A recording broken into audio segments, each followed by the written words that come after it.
हरिओम। गुरुदेव हमें बड़े ही प्रेम से समझाते हैं सत्संग में कि मनुष्य बोलता है कि भगवान दया कर दो, दया कर दो। कब करेंगे भगवान दया? जब तुम उनको याद करोगे, जब उनका स्मरण करोगे, तब भगवान याद करेंगे। वैसे तो मनुष्य दुनिया भर को याद कर लेते हैं, दिन भर में रिश्तेदारों को, दुश्मन को, दोस्त को, सबको याद कर लेते हैं। भगवान की बारी आई तो कभी दिया उनको धन्यवाद। सोने की अंगूठी देने वाले को तो धन्यवाद कर दिया जाता है, लेकिन अंगूठी जिस उंगली में डालोगे, क्या उस उंगली देने वाले को धन्यवाद किया है? संसार वालों को तो धन्यवाद दे दिया, लेकिन भगवान जो पल पल हमें वस्तु देते हैं, हमारी रक्षा करते हैं, उसको दिया विसार। बिना स्मरण के भगवान के स्मरण में भी हम नहीं आएंगे। अगर हम भगवान का स्मरण करेंगे तो वो वहाँ बैठे बैठे भगवान भी हमारा स्मरण करेंगे। श्रीमद् भगवत गीता में भी कहा गया है, पत्रम पुष्पम फलम तोयम यो मे भक्त्या पर्छयन्ति तदम भक्त्युपहतम अश्रामि पर्यत आत्मना।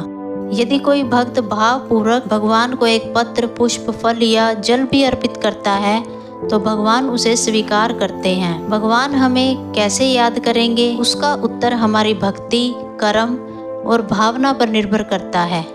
शास्त्रों में कहा गया है, यथा भावो तथा भवति। जैसा भाव रहेगा वैसा ही फल मिलेगा। भगवान हमें हमारी सच्ची भक्ति से मिल सकते हैं। जब हम निस्वार्थ प्रेम से भगवान का स्मरण करते हैं तो वह हमें अवश्य याद करते हैं। जैसे मीरा, भक्त प्रहलाद या हनुमान जी को भगवान ने कभी नहीं बुलाया। जब हम भगवान का नाम बार बार लेते हैं, वह हमारे प्रति आकर्षित होते हैं। तुलसीदास जी ने भी कहा है, राम नाम मन में बसै सदा रहे उर बीच, जेहि पर कृपा राम की ताहि मिले सुख सीच। जब हम दूसरों की सेवा करते हैं, सत्कर्म करते हैं, तो भगवान हमें याद करते हैं, क्योंकि वह प्रत्येक जीव में ही है। यदि हमारी भक्ति में दिखावा नहीं है, केवल प्रेम और समर्पण है, तो भगवान हमें मिलते हैं। जब हम भगवान को सच्चे दिल से याद करते हैं तो वह भी हमें उसी प्रेम से याद करते हैं। जैसे माँ अपने बच्चे को याद करती है, वैसे ही भक्त को भगवान कभी नहीं भूलते। जय गुरुदेव।